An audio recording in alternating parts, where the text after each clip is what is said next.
Hello বন্ধুরা, কেমন আছো তোমরা? খুব সহজেই কিভাবে আমি ভাপা পিঠে বানালাম সেটাই তোমাদের সঙ্গে শেয়ার করতে চলে এসেছি। চলো দেখতে থাকো ভিডিওটা। যদি ভিডিওটা তোমাদের ভালো লাগে অবশ্যই একটা লাইক কমেন্ট করে আর চ্যানেলটাকে সাবস্ক্রাইব করে আমার পাশে থেকো, যাতে তোমরা নতুন নতুন ভিডিও আরও দেখতে পাও। তো চলো দেখতে থাকো আমার ভিডিও।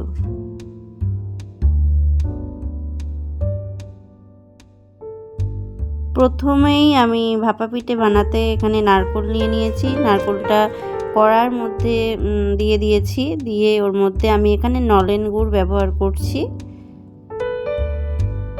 অনেকে খেজুর গুড় ব্যবহার করতে পারো, তা আমি নলেন গুড় একটু নতুনভাবে তৈরি করব বলে নলেন গুড় দিলাম।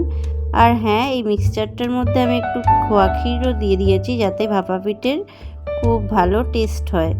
তো এখানে আমি খোয়া ক্ষীর আর তোমার নারকেল আর নলেন গুড় একসঙ্গে মিশিয়ে একটু জাল দিয়ে নিচ্ছি। খুব বেশি আমি জাল দেব না, মোটামুটি একটা পুর তৈরি করে নেব। আর একটু গুড় আমি দিয়ে দিলাম, পরিমাণ মতো গুড় তোমরা দেবে যেরকম মিষ্টি পছন্দ করবে। আর হ্যাঁ, আমি আবারও বলছি, অন্য গুড় দিয়েও তোমরা করতে পারো। আমি এখানে নলেন গুড় দিয়ে তৈরি করছি। আর নলেন গুড় দিয়ে তৈরি করে দেখো বন্ধুরা, টেস্টটা খুব ভালো আসবে, আর সঙ্গে খোয়া ক্ষীর। তো এইভাবে দেখতেই পাচ্ছ আমি ভালো করে একটা পুর রেডি করে নিচ্ছি। আর হ্যাঁ, চালের গুঁড়ো নিয়েছিলাম, গরম জলে মেখেছি। ওই ক্লিপটা আমি তুলতে ভুলে গিয়েছি, বুঝলে তো, তুলতে ভুলে গেছি, তাই জন্য আর তোমাদের সঙ্গে ওটা শেয়ার করা হয়নি। তাই বলে দিলাম ভিডিওর মাধ্যমে। আমি চালের গুঁড়োটা উষ্ণ গরম জল করে একটুখানি জলের মধ্যে নুন দিয়ে চালের গুঁড়োটা মেখে নিয়েছি।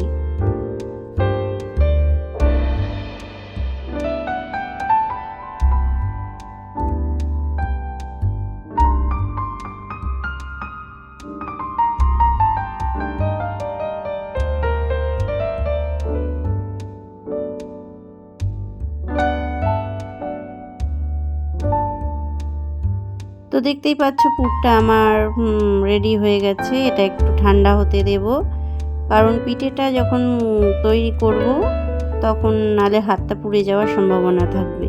তার জন্য একটু ঠান্ডা হোক। এরপরে এইভাবে আমি গড়ে নিচ্ছি, তোমাদের সামনে একটু দেখাবার চেষ্টা করছি যাতে তোমরা ভালো করে বুঝতে পারো। একটু বাটির আকৃতিতে গড়ে নেব একটা একটা করে খুব সুন্দরভাবে।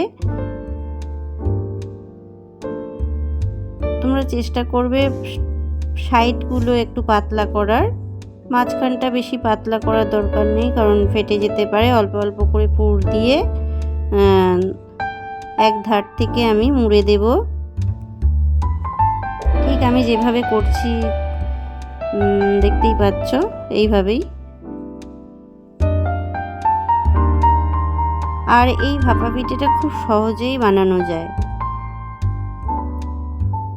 এবার আমি 4-5টা মুড়িয়ে দিয়ে এবার সাইড থেকে একটু কোণগুলো মুড়ে মুড়ে দিচ্ছি, যাতে না খুলে যায়। আর বিশ্বাস করো বন্ধুরা, একটাও আমার পিঠে খুলে যায়নি।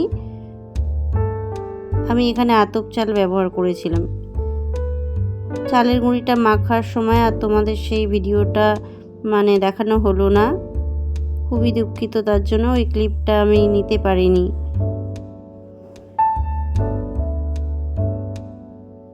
তো এইভাবে দেখছো সুন্দর সুন্দর করে গড়ে নিয়েছি। আর আমি এবার একটা ফুটো থালার মধ্যে পিঠেগুলো ওপরে সাজিয়ে দিচ্ছি। আর নিচে আছে জল, কড়ার মধ্যে জল দিয়েছি, বেশ খানিকটা জল দিয়েছি, কারণ এটা তো ফুটবে 20 মিনিটের মতো। আর এইভাবে ফুটো থালার ওপরে আমি পিঠেগুলো সাজিয়ে দিচ্ছি, দিয়ে একটা ওপরে ঢাকনা দিয়ে ঢেকে দেবো। 20 মিনিটের মতো মিডিয়াম আঁচে আমি এটাকে ভাপিয়ে নেব। নিচে কিন্তু একটা কড়া বসানো আছে, ওর মধ্যে খানিকটা জল আছে। এই দেখো আমার ভাপা পিঠে বসিয়ে দিয়েছি সুন্দর করে সাজিয়ে। এর উপর আমি এরকম একটা কাঁচের ঢাকনা ছিল আমার কাছে, তো দিয়ে দিলাম। তোমরা চাইলে স্টিলের ঢাকনাও দিতে পারো। দেখতে পাচ্ছ কি সুন্দর হয়ে যাবে এক্ষুনি, তাড়াতাড়ি।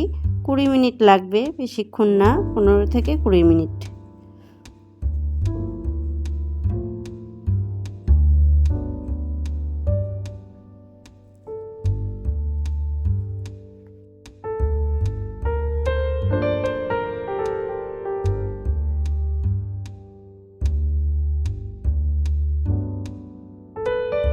আমি এবার ঢাকাটা খুলে একবার দেখে নেব হয়ে গেছে কিনা। এই দেখো পিঠেটা খুব সুন্দরভাবে ভাপানো হয়ে গেছে। তো কেমন লাগলো বন্ধুরা অবশ্যই বলো। খুব সহজে খুব কম সময়ে ভাপা পিঠেটা বানিয়েছি। যদি তোমাদের ভিডিওটা ভালো লাগে অবশ্যই একটা করে লাইক কমেন্ট করো, আর কেমন লাগলো অবশ্যই জানিও। আর আমি এখানে নলেন গুড় দিয়ে পরিবেশন করেছিলাম, খুব সুন্দর হয়েছিল। তোমরা বাড়িতে অবশ্যই ট্রাই করো। আজকের মতো টাটা, দেখা হবে আবার একটা ভিডিওর সঙ্গে।